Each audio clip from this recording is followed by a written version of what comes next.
Teco ayer tarde 5 horas, nós abogado Nicitec, nós recebi nenhuma reação do senhor ministro, nenhum contexto de carta de abogado, tanificar ori nós dona nosso abogado green light para passar para a seguinte fase. Nós conversar com ele, explicar o que passa durante a semana, toda a polêmica que estava tendo na imprensa.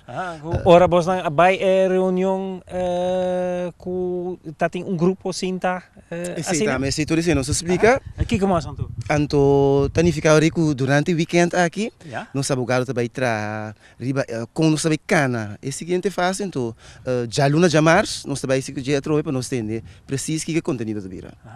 Ok, que porta seguinte fase? Chama reunião general com membros e de outra maneira bem com ação pouco mais dura? Então querer agora aqui, nós na CITEC, vez que nossa reunião também começar, tá uma reunião diretiva, conselho sindical, comissão de ação, nós consejero e também comissão de chofer que transportamos de escola. Agora que nós também assim ter uma avaliação de fora de promedio de dezembro de arriba nós temos essa questão de que ayer então nós também decidimos com nós também seguir cana inteiro assunto aqui com CITEC.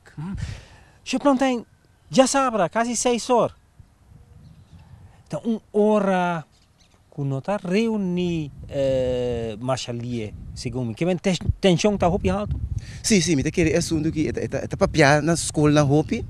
Eta trece preocupação dentro da escola, eta trece também pouco stress, passou para o senhor Peter.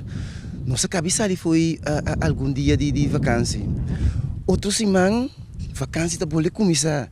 Significa é período, nós estamos falando de last período de escolar, é período de cortico para ele não poder dar emocional em matéria para descobrir se por exemplo necessário que já acaba não tinha pressão de bandang, então bana de si, tinha hora que tensão que tem para assunto que também negociar, mas se tem em conta com outros e of não que meni, é tem seu efeito de betrado na escola também. Tá pensei a nós mundo para nós evaluar tudo repida nai, então para nós chegar numa decisão que também é assim proximamente.